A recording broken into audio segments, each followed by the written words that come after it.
I'm Matt Downing, and welcome to Diving Deep EDU.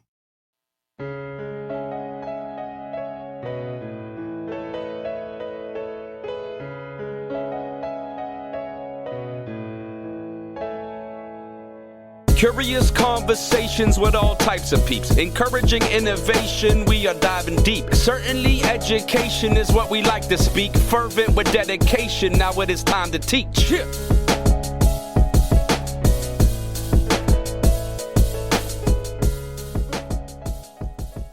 The Diving Deep EDU podcast aims to have thought-provoking conversations that help listeners dive deeper into educational practices with a focus on teacher retention, recruitment, and burnout. Subscribe to the Diving Deep EDU podcast newsletter to get more information about this podcast and these topics. A link is in the show notes. Our guest today is Grace Falken. Grace is a doctoral student at the University of Washington Evans School for Public Policy and Governance, where she studies urban policy and the impact of segregation on social equity. She has a bachelor's in economics and English from Davidson College and worked at Brown University as a pre-doctoral researcher with Matthew Kraft prior to attending UW. Grace, thank you so much for joining me on this podcast. I want to start the conversation off by you telling us a little bit more about the work you're currently doing. Thank you so much for having me. I'm really excited to be having this conversation. So recently I've been working on several different projects with the Center for Educational Data and Research at the University of Washington with Dan Goldhaber. We've been studying teacher labor markets in Washington State using job postings as a measure of desire for new teachers. So we're trying to get at is there a more timely way to observe demand for teaching positions? And is that information quick and readily available and cheap to get? So that's one main project I've been working on. And obviously I'm a doctoral student, so coursework and things like that. So is it quick? Is it easy to get this data? Yeah, so the data for that project is web scraped from district websites, and I'm not involved in the scraping, but essentially it's just like a Python scraping piece of code that pulls down biweekly all of the postings in, I think, every district in the state. If not, we're missing a couple that are really small. And so it's if you do it Monday and Friday, you're really capturing everything that gets posted almost in exactly real time. And so what are you seeing and you're at the beginning of this, I presume, but what are you seeing in Washington State? Are you seeing that there's a teacher shortage? Are you seeing there's a teacher tightening? I'm trying to use these different words because I feel like people are just throwing out teacher shortage and different levels of, a reduction in teachers entering the workforce. But what are you seeing preliminarily in Washington State? Yeah, I mean, if you're thinking about teacher hiring challenges a lot, this won't be a surprise, but we're seeing huge differences across subject areas and meaningful differences in volume across timing. So if you break out posts for different subject areas and break them out across time, we can see there are huge gaps between low minority and high minority schools in special education, for example, or English language learner certified teachers. And so we're trying to sort of tease apart where those inequities arise and how that would impact hiring, actualized hires in the fall of the school year. And which positions just don't get filled, which is all kind of hard to suss out, but it's super interesting, especially obviously the subject level differences are immense. Yeah, I'd be really interested, as you progress in that research and as you get to your findings, I'd be really interested to have you back on and talk about that research and what you learned in your local context within that state. And then thinking through, how does this apply across the country, or is this localized?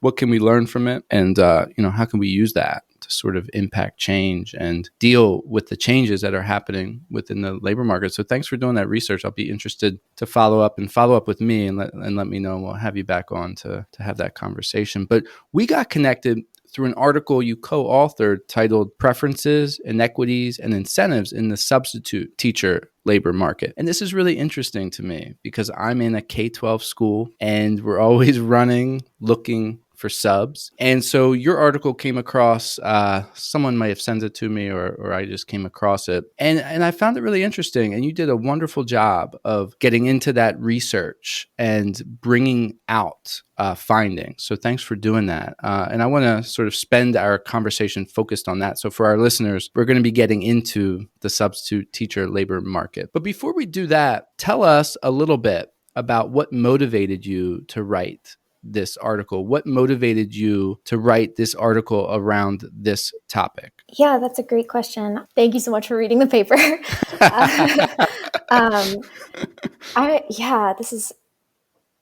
It's interesting because there's not very much research on substitute teachers. Mm-hmm. Full stop, punchline. Yeah. And substitute teachers are like fully integral to the functioning of schools. And I think you could argue that for actually a lot of non-teacher positions.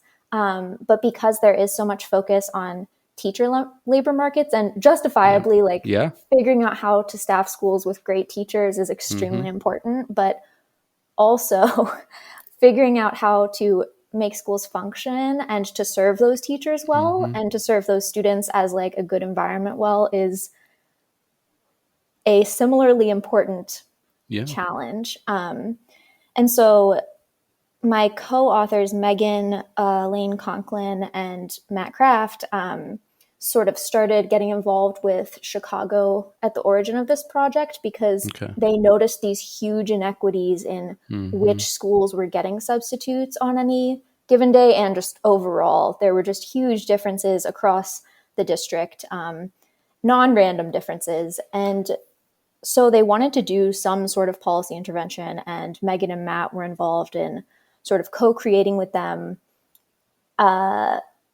financial incentive intervention described in the paper in which we study, looking at trying to sort of narrow those gaps or see what tools could narrow those gaps. Now, there's a lot of takeaways from this article. It's over 30 pages, and then it has a bunch of graphs and so forth at the end.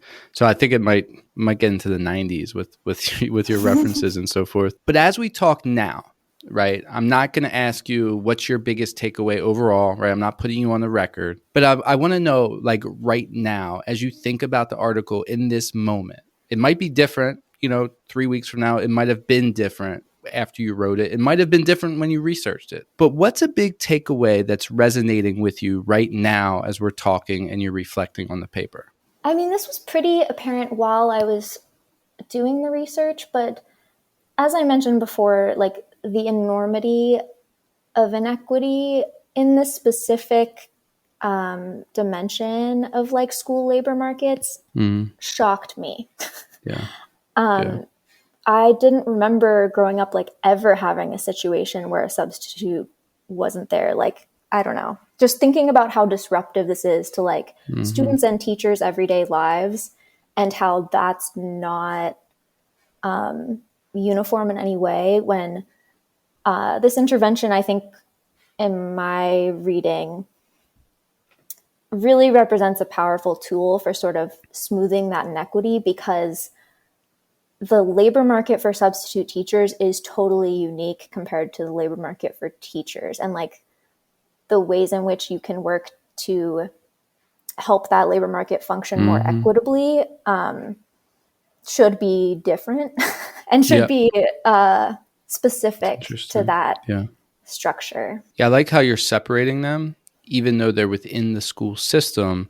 They're different entities, so you're dealing with them in different ways. And I appreciate the way that you did that in the paper, and even now, the way that you're articulating that. Was there an unexpected finding as you got into this research? Was there something that came to the surface that you weren't expecting? I mean, I think a lot of the paper findings about sort of how we see more subs coming to schools when they're paid more and like who those types of subs are weren't totally surprising to me. It's kind of like the narrative almost tells itself. But I think that I was more interested in, like, as someone who's not from Chicago, learning more about the district and how it's set up spatially and how those inequities map onto the city and the geography of the city and how that plays a role in both, like, the substitute air quote deserts of areas where there are much fewer substitutes living in that neighborhood and how that maps onto, like, schools that have a hard time getting subs. And just like the demographic component with the history of segregation in Chicago and history into today, you know, continued like stratification. I think that really reads clearly in the data. Yeah, you did a good job of bringing that up, showing the different pockets, the different neighborhoods, and how they were unique. And even the traveling distance for a sub, like how long a sub would travel to go to a school. I thought that was interesting. And it's obvious in a sense, but in another sense, it's more important, it seems like, almost for a substitute, their location to the school than a regular teacher. And I thought that was, to me, that was an unexpected finding that as I was reading, I was like, oh, I didn't think about. There were a lot of things I didn't think about, but I was like, oh, I really didn't think about that. And the importance of having people in a local community. And it sort of got me thinking, and I don't know if we'll get into this in this conversation, but it sort of got me into thinking about getting your subs from the community and how do you do that with stakeholders in the community and building that base up, and then having your community, you're supporting them with raise the wage of a sub and give them, and then the stakeholders in the community are then feeding into the community, and you have this a little bit more of a vibrant connection, a give and take between the two parties. So as I was reading that, I was like, thinking about how that would be really interesting to see that play out. Now, there's a lot of school districts who are struggling with subs. And if you're listening, and you are struggling with subs, there's actually a lot that you could learn from this article and this research. A lot of it is very practical, and a lot of it could be, I mean, we don't know, right? But it could be transferable to a district. So you described the research a little bit, but can you get into like some of the specifics of your research that you feel like would be transferable or could be transferable to a district? And what I'm asking for is, you have a specific pay rate that you increased, and you had a certain specific incentives that I think were really interesting. So could you lay out your research a little bit more and how you determined what would motivate subs to go to certain high needs school districts? I think the design specifically, because it was a sort of a pilot to explore how these tools could work in Chicago. So there are a couple of different things that we tried out over the course of the study. And the first was, for schools, we targeted support to the schools that were most in need of subs. And the idea of that is, if you're trying to increase equity in the district, having a blanket small pay increase for all subs would not support the schools that are most in need of substitute coverage or have the lowest, I think our metric was like a weighted average of how many subs you were getting over the last 4 years. So the schools that really had these systemically different rates of substitute coverage were the ones that were selected for the pay raise treatment. And essentially the way it functioned was that every sub in the who worked in the district on any day, if they worked in one of these specifically designated schools, and that was very communicated to them, they knew which schools they were, and it was within their system for picking out teaching jobs to fill, then they would receive this pay raise. And it was a meaningful amount. Like, I think it was about 20% of their pay. So that is one thing that I think districts who want to take up a similar type of design would need to think about. Like, how much pay do they think would be meaningful to people in their area? Like, how much are subs paid now? What's the cost of living? Like, what would actually get their attention? Because 20% of your daily pay is a meaningful difference. Oh, yeah. Yeah. And in the second year of the study, we expanded that to even more schools and increased the amount of pay. Obviously, one challenge for applying this in other settings is like the funding component and how you're going to think about getting money for this. I'm not a school finance expert, but I imagine something even like a temporary support using ESSER funds to sort of like add that extra smoothness to school functioning for certain schools that really need it would be immensely powerful. You do in the article point out it is expensive, right? It adds up.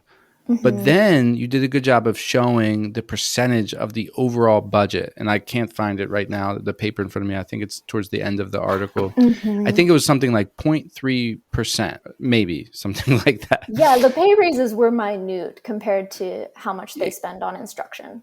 Exactly. So yes, there has to be funding. Yes, there has to be a funding source. But when you compare it to what you're spending as a whole for this needed asset of the school to function properly, this is not going to tip the balance. And that's sort of, you didn't phrase it like that, but that's sort of what I took away from it. Now, why is it important, or why was it important for this research study to target the schools that got the fewest amount of subs? You sort of just talked about that, but why is this important to have a targeted system in a large school district rather than just giving every sub a pay raise? Why did you think that was important for this research? I think I have two thoughts on that. The first is, obviously, it would be great if you could give every sub a pay raise. Like, I think work should pay, and that's like just something to mention. And second is that one of the root causes, or one of the main motivators from the get-go for this project, was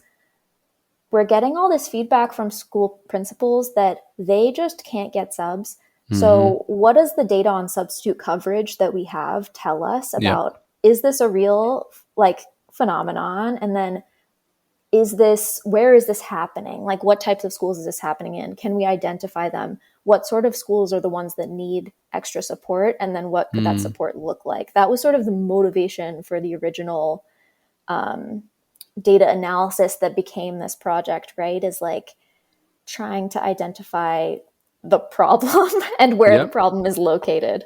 And so targeting incentives is sort of like, it's a more precise way to treat the problem than just providing blanket pay increases for subs, because it's sort of meant to diminish the gaps across the district. Like within Chicago, there are schools that have 100% coverage or 99% coverage of their substitute requests, and there are schools that have 50%.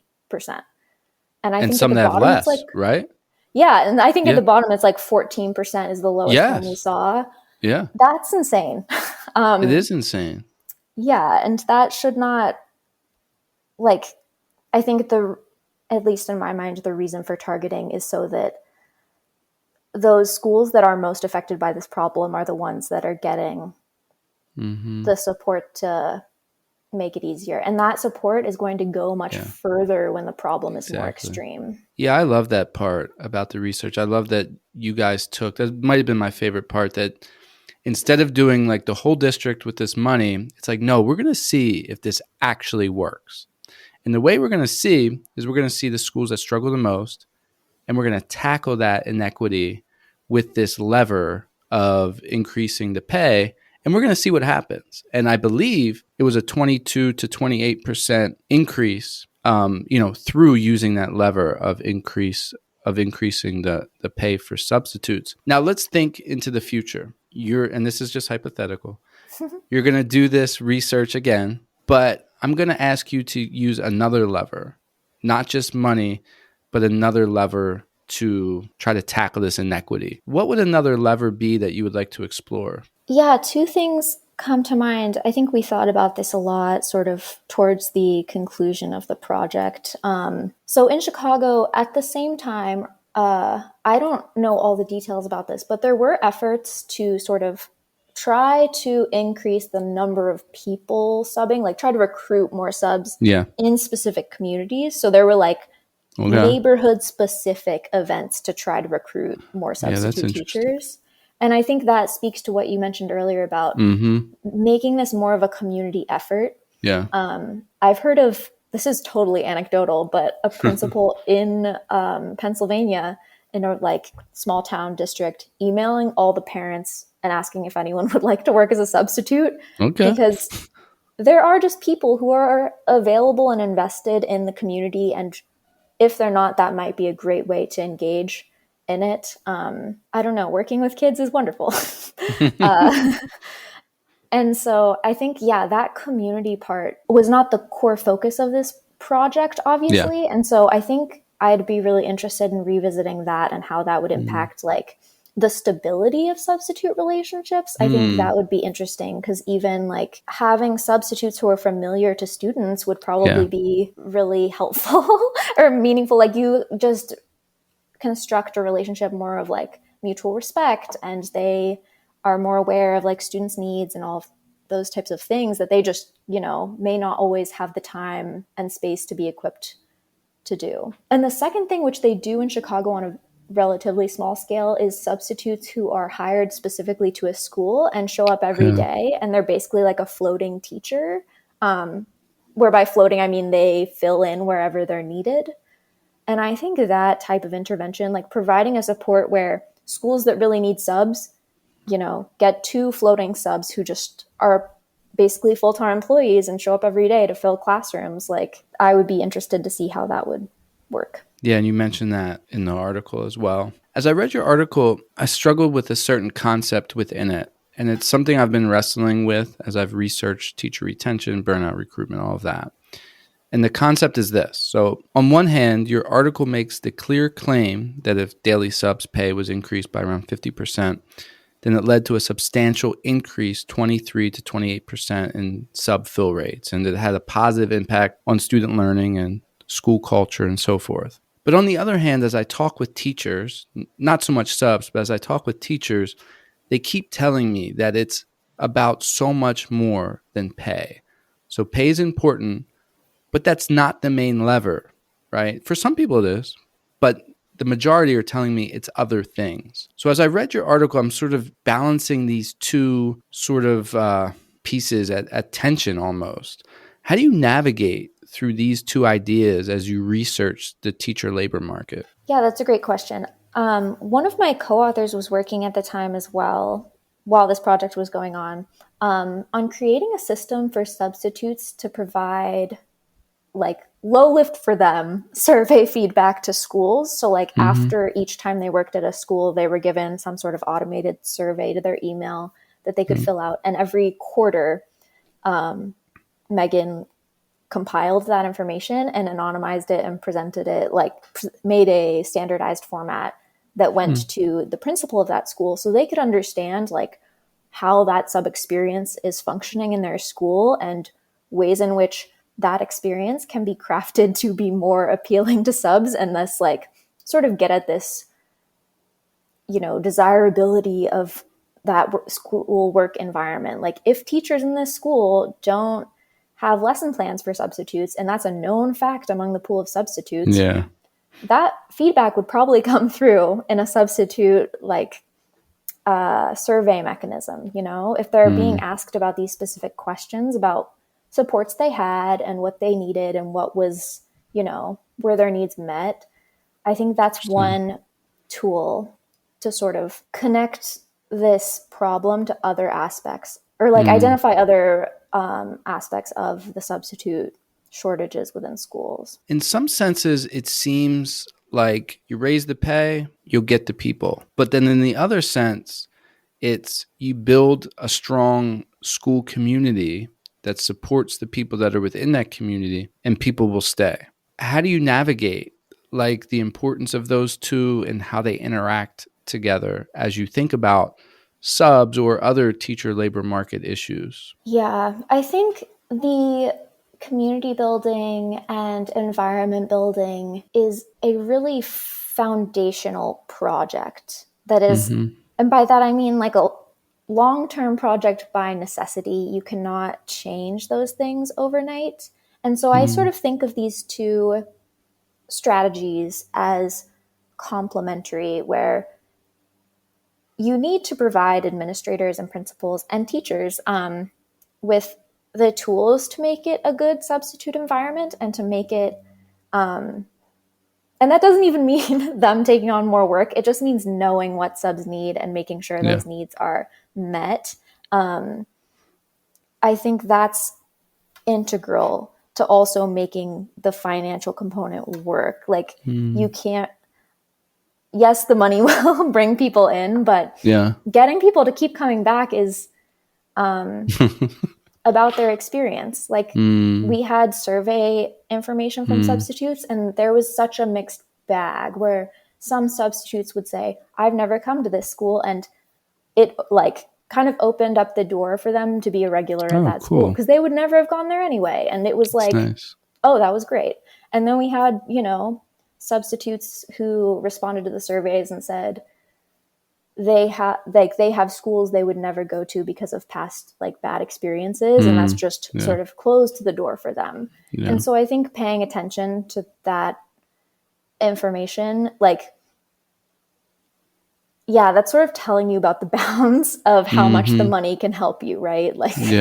How much flex you have with the financial strategy versus how much you need to focus on improving environmental factors. Yeah, earlier when we were talking about the community aspect, you made a comment that by building a community, you're interested in that because it might bring longer lasting results. So as you're talking, I'm wondering if you can expound on this. It's almost like the increased pay was a lever that initiated significant change, right? We're talking about a significant change in schools that had a big problem getting subs. It's very apparent, and the research is very clear. But I'm also wondering, sort of as we're talking, you maybe have alluded to, but we don't know if that's going to make it last, right? So we need a strong community. We need a strong working environment. Then to take those people that would have never come in those buildings, we increased it by 28%, but now we need to keep those people. So we have the working conditions, the support, the structure, all of these things that help people thrive in a working environment. We need those. Otherwise, this 28% increase is going to flutter, once we reduce that incentive. Can you expound on that a little bit? Yeah, I guess I would challenge the thought, and I'm sorry if I implied this before, but the thought that the results would sort of decline over time. So the study spans 2 years, and in the second year, we find totally sustained effects. And when we look more granularly at month and day level substitute filling, those effects are sustained throughout the school year. So if you expect the money is a flash in the pan to make a difference, and then you can't keep the people in the schools, you wouldn't see a sustained and growing effect over the course of the school year. So I think we do find evidence that this is effective and sustainable, at least within the realm of the time period we were looking at, which was 2 pre-pandemic school years. So I guess I would push back a little on that, even if I said it before. But to your point about community building, I think that's in my mind, a more almost not root cause, because I don't think that's what it is, but it's getting at sort of the other, to your question about, isn't it more than just the money? Getting at those other aspects of substituting that make it more or less desirable to go to a school in a given day. Substitutes are just trying to pick the best school they can from the options they have on that day. And there are a lot of factors that they have to account for in those decisions. And I think creating spaces that serve them would serve everyone. Yeah. Right? It would help the school function better if the substitutes feel supported and welcomed and taken care of. Yeah, without a doubt. Let me ask you a clarifying question about that pay, and I appreciate you clarifying that a little bit more for us. Let's say you reduce the incentive right? So you had the pay increase, and that's sustained from year to year. So and sort of the research is showing, and it sounds like you're convinced that if you kept the pay increased, then the 28% would remain. What would happen, do you think, if you took that incentive away to that 28%? I mean, this is purely speculation. Yeah. I'm just obviously. Yeah.